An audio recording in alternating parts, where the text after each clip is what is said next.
Morning, everyone. So we're going to continue off with our overview summary of a couple chapters. Today we're going to look at chapter 5, which was on the mole concept. This was to help us make sense of such really tiny particles we have. We can't really be dealing with counting actual individual atoms and molecules, but rather we had actually packaged them into a container called a mole. We saw, just as a summary here, the mole was sort of in the middle of a lot of our conversions. The mole sort of served as a box.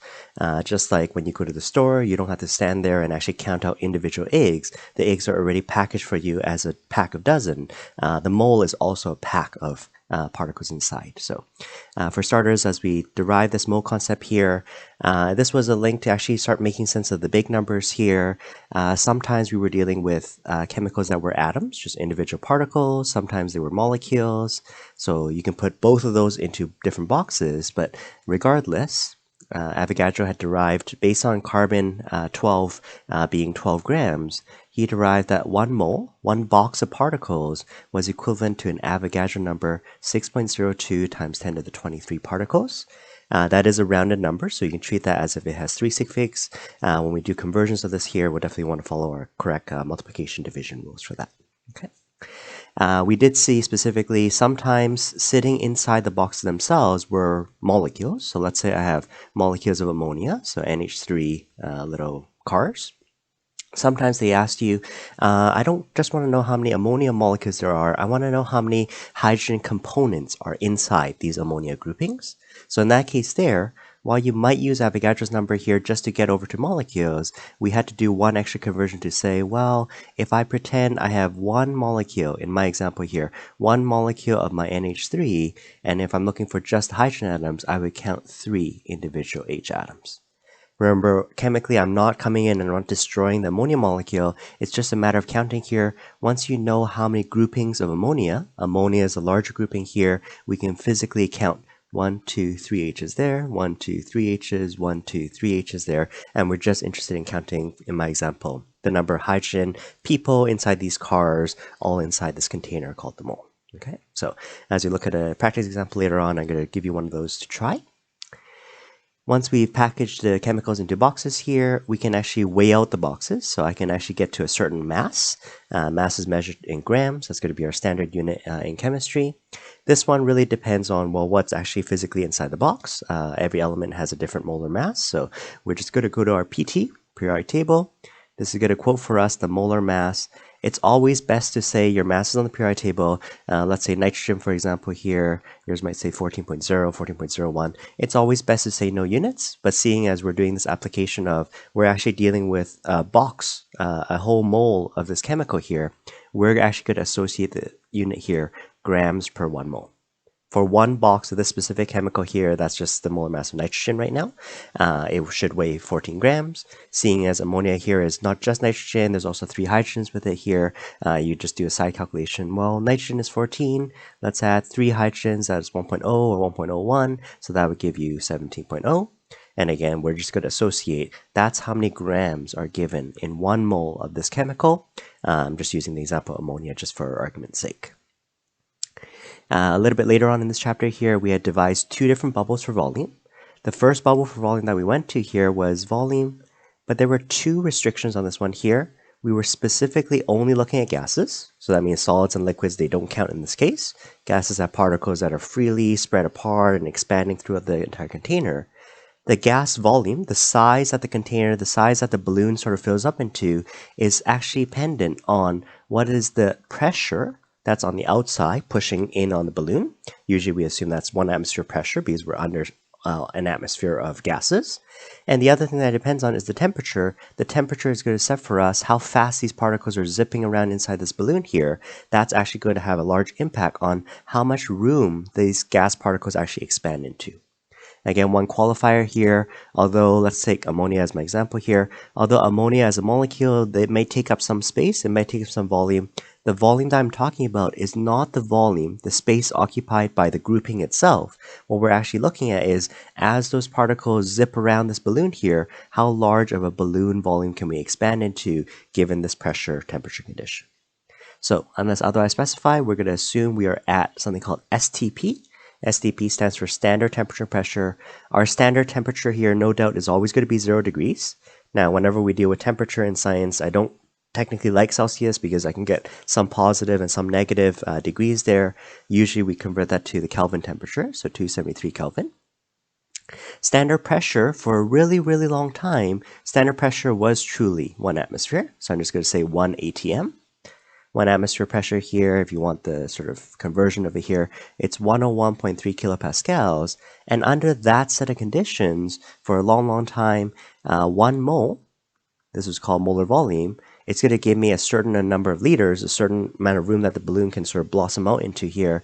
If I'm using my regular atmospheric standard here, it would actually be 1 mole is actually equivalent to 22.4 liters.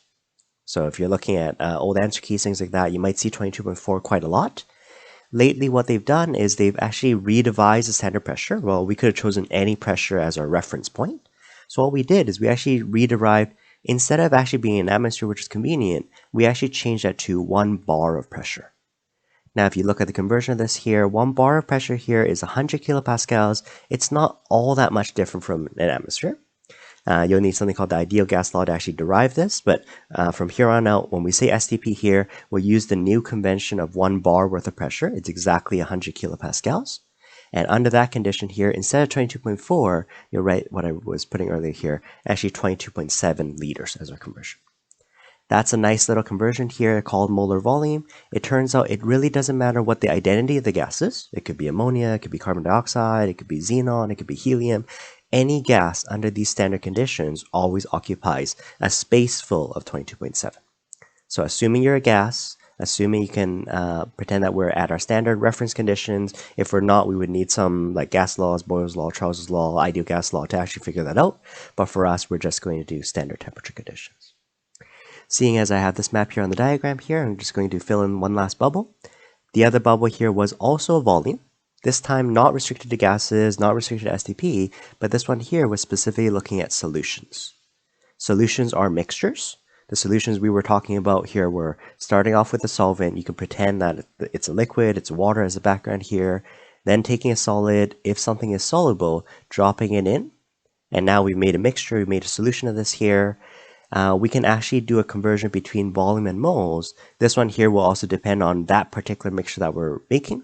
Pretend we're making orange juice from concentrate here. The conversion that we used was actually concentration. Concentration described how many moles are in a given volume. So C is actually equal to N over V. N is going to be the number of moles divided by how much volume it's actually entered into. And that sort of helps us navigate around this diagram. I'm just going to give you 2 practice questions just to see how we did with these ones here. Although I'm not going to give you this map here on any tests, nothing stopping you from just sketching out for yourself, trying to predict for yourself how many conversions it's going to take to get from one to the other. So let's just try out a problem or 2 here. I want to find for me here, seeing as I was talking about ammonia gas earlier, how many H atoms in 5 liters of ammonia gas. Okay. You can assume that's a STP, but we are told that this is a gas, meaning I can use my molar volume 22.7 conversion. Second conversion just for practice here. I want you to find for me here what mass of, I'm just going to take a random ionic compound, lithium fluoride, let's make it the trihydrate. How much would I need to make what mass of lithium, this compound here makes 175 milliliters, that volume of 0.250. They'll usually just say capital M for the molarity of the solution, okay? And they might be nice to you. They might actually specify that this is a solution just for you that you can recognize which bubble that you're going to start off with, okay? As usual, I encourage you just to pause the video. You can try it out for yourself, and then when you unpause, you can check your answer with me here. Assuming you've done that here, when I'm showing my work, I typically start off here. We're looking for how many H atoms. So I'm going to do a question mark, H atoms. Atoms technically isn't a unit, but I am actually doing a counting number of how many hydrogens I should have at the end. If you're ever stuck, we start off with the number that's given. So this one here currently is 5 liters. This one here is ammonia gas. So if you like, you can actually write down the chemical that we're at. If you look at the map that we have here, This is talking about the moles of gas that we are. So we're over in this lower left-hand corner here. We want to somehow get up to number, but there is no one direct link to get back to there. So first thing I'll do is I'll use one conversion here, the 22.7, to get me back to how many boxes of ammonia, and then I'll unpack a box. One box is an Avogadro number. So let's just try that there. If I have a certain number of liters, remember we did our unit conversions, top unit cancels bottom unit, and we sort of did this sort of pattern going along here. I'm going to unpack that box here. Just like my earlier example though, unfortunately, my boxes are filled up with little groupings, with little cars of ammonia. They actually aren't individual H atoms just yet. So when I actually utilize Avogadro's number at this point here, I'm actually stuck with actually saying just molecules of ammonia, just because the grouping that we were looking at was actually a grouping. It was a car, it was a molecule, it was NH3. So in this case here, because I specifically just want to count the hydrogen parts in this ammonia molecule, I'll tack on one last conversion to say however many molecules is going to be, in this case here, they're looking for H atoms. All right. I would usually do that first, so sort of set up the unit cancellations here, make sure they all cancel out as I need them to. We're going to go through and do our conversions. For a gas, one box of any gas is 22.7 liters. So 1 mole, 1 with the mole, 22.7 goes down here. Again, very often they would have used the 22.4 as a standard there. Then we sort of unpack this conversion here. One box is always an Avogadro number. When there's a 1 by the box, we have an Avogadro number inside, 6.02 times 10 to the 23. And then now I have the number of groupings, the number of individual ammonia molecules expected to be a really, really big number. For every one of these NH3 groupings, I should count an exact number of 3 atoms of H's. Numbers on top you multiply, numbers on the bottom you divide. So 5 divided by 22.7, multiplied by Avogadro, make use of that EXP notation, 6.02 EXP 23, times it by 3, and this gives me here, to our sig figs here, I'm limited by the 2 sig figs of my first number here. It says 3.98 times 10 to the 23. So if I'm running into 2 sig figs here, I probably want to say here, let's make this 4.0 times 10 to the 23. As expected, huge number. Sometimes your calculator pushes the power way into the corner here. You still want to make sure you copy that down because that's actually going to tell you what power of 10 we are. We actually have 4 of these H atoms, but in a really, really big power of 10. So lots of zeros after that 4 there. Okay. For the second question here, we're interested in finding a mass. So we're going to go question mark grams of this chemical. Okay. You're going to assume that this chemical here is currently a powder. So lithium fluoride, this one here is a trihydrate. Okay. The tricky thing about these problems here is because we're given 2 numbers, it's a little bit of a guess sort of, well, which number should I start off with? I generally tell people here, start off with a number that's easier to work with. So when I look at these numbers here, 175 here is a volume, it's in milliliters. This molar here also looks like just one standard unit, but this capital M, if you remember, capital M actually stands for a conversion. That actually tells you the concentration. This is how many moles in any given liter. So if I pretend I have a liter of this orange juice here, I should count 0.250 moles. That actually is a conversion factor. That's going to actually serve as one of these little fractions that we set up to actually get from one unit to the other. So along with that there, we're going to start off with volume. Unfortunately, it is currently in milliliters, so we're going to convert it to liters first. So you can do this in your head, just divide it by 1,000, 0.175 as liters. We're going to use this 0.250 as our conversion factor. We likewise want to go liters to moles, just like we did earlier. Most common problem I see people do is people accidentally using 22.4, 22.7, but remember we can only utilize that number if it's a gas. In this case here, we're a solution. And in fact, what's going to happen here is we're going to say, my solution, for every 1 example liter, we should have 0.250.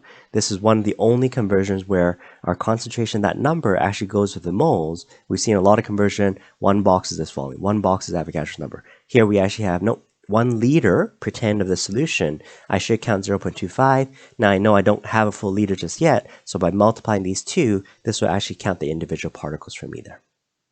Once I have that there, we're going to use the molar mass. If you're just going to use this conversion factor here, moles over to mass. For every 1 box of chemical here, it's going to give me a certain number of grams. As you're doing molar mass of this chemical, you need to add up all the little bits and pieces of it here. Add up the lithium and the fluorine. seeing as we are a hydrate, it's now been sort of embedded with a bunch of waters. There's 3 water groupings here. Add the mass of lithium with fluorine. I typically remember the mass of water is about 18, so I'm going to add 3 times 18. You normally don't need to show that part there. I did this previous, so I believe this is correct here. The molar mass I got was 79.9 grams for a given mole. Numbers on top I just multiply here. Don't bother typing any divide ones. 0.175 times 0.25 times 79.9. This one here gives me, again, limited to 3 sig figs. All these numbers have. So I'm getting on my calculator 3.495. So I'm going to make it here 3.50 grams. So that question is sort of worded in reverse here. I sort of have a target volume. I want to make this much orange juice. I want my orange juice to taste 0.250 molar. I want it to be concentrated enough to be certain color, certain taste to it. And we're not drinking chemicals here. But the question here is, how much powder would I need to have started with? Well, starting off with 3.50 grams just of powder, by the time you add water up until 0.175, you dissolve it all in there. The concentration here will be exactly that 0.250 that you were interested in. Okay, so we're going to switch over to do a mixing style problem. So let's just start off here, mixing. Mixing in itself is actually just 2 dilutions in one. So we'll just do this by way of example here. Starting off on the one side here, let's say I have 10 milliliters. We have this as 2 molar sodium chloride, so just NaCl there. Let's say I'm going to pour this in, mix it with another solution here. Let's make it 20 milliliters, slightly different concentrations, make it 1.5 molar. And let's do sodium oxide, so Na2O. Now, in a mixing style question, totally you can just pour one beaker into the other. Generally, when I'm just showing my work here, I usually have some third container here. I pour in the first solution and I pour in the other one here. Answering the easy question first, when I mix 10 and 20, assuming there's no droplets left over, well, the total volume here should actually be 30 milliliters, all right? Because all the X's have been transferred in, all the O's from the sodium oxide here has been transferred in here, this is basically a dilution problem. If you remember in a dilution problem here, the number of moles of particles, say I would count 1x previously, I should still count 1x in the final beaker. If I had counted, let's say, 2 O's previously, I should count 2 O's previously here, the number of moles N should actually stay constant. So whenever we were after a dilution style problem, we would actually rearrange the formula here. Yes, C is equal to N over V. The concentration is the number of moles divided by the given volume. But we're actually going to isolate this in place for N. So bringing the volume up here, the N is actually given by C times V. Now for starters, this already had a C1, a 2 molar, I already had a starting volume of 10 milliliters. We'll just put a subscript 1 for both of these, just to indicate the beginning. At the end of the day, we're going to still have the same number of moles, that didn't change, but now that my total volume is now increased, the total concentration here has to drop by a little bit as well. So, in a dilution problem here, we assume that there's no reaction between the particles. Both the sodium chloride as well as the sodium oxide solution, they end up getting diluted, but because I have 2 solutions here, I need to do the C1V1, C2V2 twice. One for the sodium chloride and one for the sodium oxide. Now in this formula here, essentially what we're doing is we're just setting up a ratio between the two of them. So it's okay that even though this one here is milliliters, milliliters doesn't quite cancel out molar. As long as I use milliliters on the left side, still milliliters on the right hand side, we're still fine. Now the most common problem I see people do in this case here, they see a C1, they see a V1, they also see concentration and volume, but this is of a totally different solution, and they start trying to equate these two together. That's not quite correct, and the hint you have is, you notice both of them are actually mixed into this 30 milliliters. In fact, both of this V2 here should actually be 30. So let's just try it out here. I'll include my units on the left-hand side so you can see what I'm doing. I'm starting off with 2 molar. Initial volume, again, just setting up the ratio here, I'm going to use 10 milliliters. I want to know what my new concentration is, given that my final volume is now at 30 milliliters instead. Similarly, for the other side here, we're going to have 1.5 as a concentration. The volume here was 20. What's the new C2, given that now we're in 30? Both of them get diluted to the same total volume. So we just punch it through there. 2 times 10 divided by 30. The concentration of the sodium chloride here, C2, is 0.67 molar. That's its new concentration. As expected here, this number has dropped. It's now been diluted. On the other side here, the sodium oxide, I started off with a little bit more volume, a little bit lower concentration, but punching it through here, 1.5 times 20 divided by 30 leaves me with a neat little 1 molar for this side here. Okay, so both the left-hand side and the right-hand side here, they've both steadily been diluted. Okay, we're assuming that the particles don't really care that each other are present. All we really know now is they're all swimming inside a 30 milliliter pool together. Because these ones here are ionic compounds, and these ones here are actually alkali salts nonetheless, alkali salts here are always soluble. So although they start off as a lattice, they start off as a positive-negative sort of repeating pattern, when you drop them in water, water actually separates the positive from the negative. So if I just sort of sketch out this ratio for you here, when you have NaCl, let's say the purple represents the Na, this black one here represents the Cl. When this one dissociates, our mole ratio says I should get 1 full purple and 1 full black. We can represent that using our equation here. For every 1 NaCl that we rip apart, this should end up dissociating to 1 Na plus and 1 Cl minus. Not quite a decomposition. I don't get chunks of sodium metal and chlorine gas every time I toss salt into water. I get these ions here. Charges in general are unstable, but fortunately water is polar and water helps to stabilize these bits here.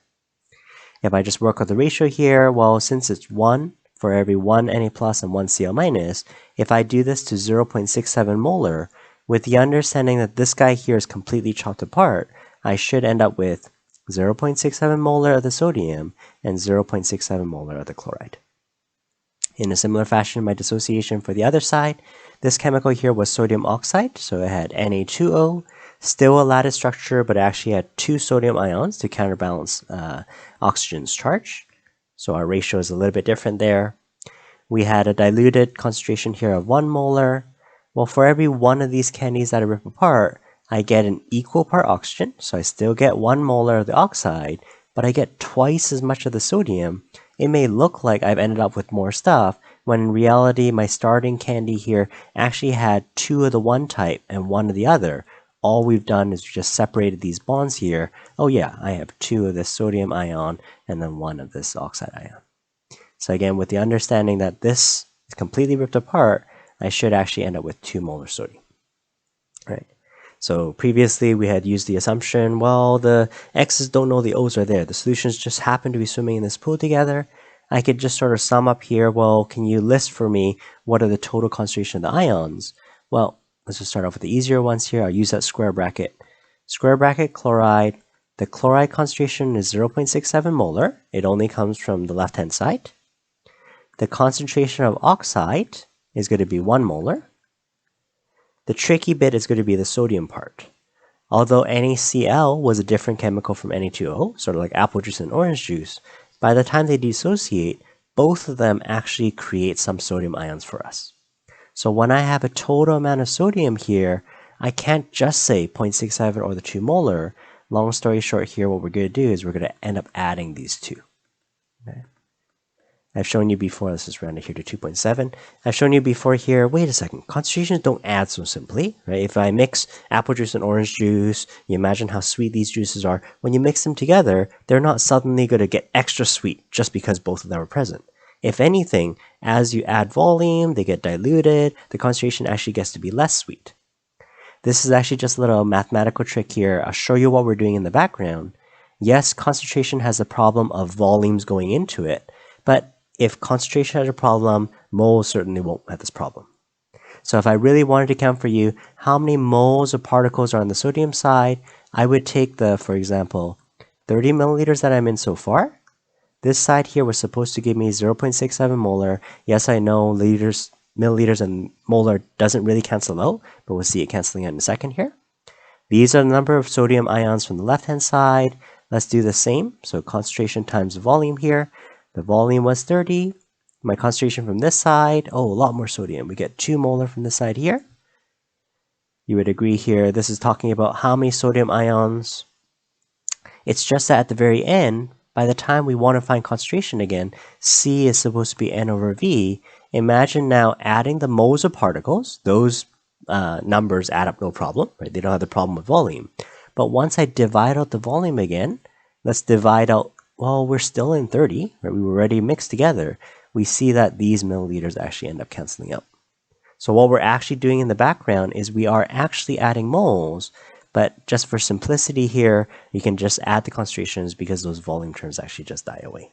Okay, so just look out for that when we're doing a mixing style question. Okay. The one other thing that we did in this chapter here was looking at something called empirical and molecular formula. Now the question would usually be worded, I've gone and I've studied a sample. This sample here starts off with a certain percent composition. It's made out of these elements in this ratio, in this fashion. Can you take these percentages and write for me what's called the empirical formula? An empirical formula is the simplest whole number ratio that my compound should be. Most of these are going to be covalent, so the actual numbers actually matter. It's not just the ratio, just the lattice or whatever, okay? And in fact, because empirical formula, it's nice, it's simplified, like a fraction, it's in lowest terms, my real compound may actually be a multiple, may actually be a couple of these empirical Lego pieces building together. So sometimes what we do, if we know the actual mass, we can figure out what's our molecular formula. My molecular formula will be some multiple of your empirical formula. If your empirical formula is a Lego block here, knowing the mass of the actual compound, I should be able to identify, well, is it just one empirical unit or 10 or what have you? Okay. So we'll just try out a quick problem here. Let's start off with the hydrocarbon. Okay. That is actually an organic family. It only contains 2 elements, so only H's and C's, hydro and carbon. This sample here, say it contains 90% carbon. I want you to find the empirical formula. Find out what ratio is set out by knowing that this sample here is actually 90%. Okay. Now notice that they didn't need to say, oh, by the way, 90% carbon. Well, if I know the only other element is going to be hydrogen, I know that 10% is actually going to be hydrogen. Okay. So as always, I'd encourage you just to pause the video, give it a try for yourself, and then when you unpause, you can just check your work with me here. Okay. It was actually very systematic how we did it. We're going to pretend that we have 100 grams worth of sample. So they tell us some 90%, okay, is actually the element carbon. Because I'm assuming my sample is 100, percent works really nicely with 100, so this is right away 90 grams of carbon. On the other side here, 10% here would imply 10 grams. Normally when hydrogen is by itself, I would need to include H2. Although I might not know what the ratio is, I'm interested in my empirical formula CXHY. Okay. I don't yet know how many hydrogens I should have. At least this hydrogen here is going to end up bonding to carbon, so it's not hydrogen by itself, it's not a diatomic. Okay. So if you remember just sort of systematically working through here, we had C's and we had H's. Let's start off with these numbers, 90 grams and 10 grams. Okay. The trouble right now is mass means something different to the carbon and the hydrogen. Carbon weighs 12, hydrogen only weighs 1. So just sheerly having more, like 90 of the carbon, doesn't necessarily mean I actually have more moles of it. I don't know about the numbers just yet. So if you remember our systematic procedure here, first part here is we're going to try to divide out the molar mass. Yes, I'm using capital M here. Earlier when it was a unit, it was molar. But let's just divide out the molar mass. Let's get rid of this problem of mass, of grams. So divided by 12, hydrogen only weighs 1. We're only treating it as just elemental, just a single hydrogen. It's not even diatomic there. By the time you divide this through here, if you're looking really closely with the units, you'll realize the carbon has now become 7.5 moles.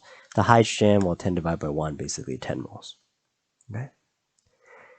In reality, I could totally now say carbon, 7.5, hydrogen, 10. It's just, it doesn't look quite simple yet. I still have a decimal and all that. Our next step here in trying to get this simple was to divide out the smallest number. This just basically rescales the number for us here. It's going to bring the smallest one to a 1. So between 7.5 and 10, 7.5 is tinier. Imagine scaling both of them down by 7.5. The smaller one is now rescaled to 1. The 10 is now rescaled a little bit. 10 divided by 7.5. This becomes 1.33. This represents the exact same ratio we had earlier, 7.5 and 10, but now at least one of them is a whole number. At this point, you'll want to use your judgment. Sometimes this is the end of the question. If we had two numbers that are close to a whole number, Remember in this section here, we really didn't want to do very drastic rounding. If I did really drastic rounding, say 1.33 down to 1, I would be skewing the hydrogen amount. There would be less hydrogen in the compound because I didn't skew it by the same amount by carbon. In this case here, without actually rounding, I noticed 0.33, hey, that's just a third. I could actually come along here. Let's just scale both of them up by 3. The 1 would become a 3, 1.33 now becomes a 4. That would actually preserve the ratio, not just the ratio 7.5 to 10, but also the ratio 1 to 1.33. So as an empirical unit, my formula is for every 3 carbons, there's 4 hydrogens. Even though carbon started off way more in the mass, 90 of it, hydrogen was only 10, in the final simple ratio, it actually has more hydrogens than carbon. So be it. Okay? This is now my empirical formula. This is now my simplest unit. If this were my actual compound, try to find the empirical mass. Try to find out the molar mass of this compound, because I want to know how heavy this Lego block weighs. So carbon weighs 12, 3 times 12 is 36, plus the 4 over here.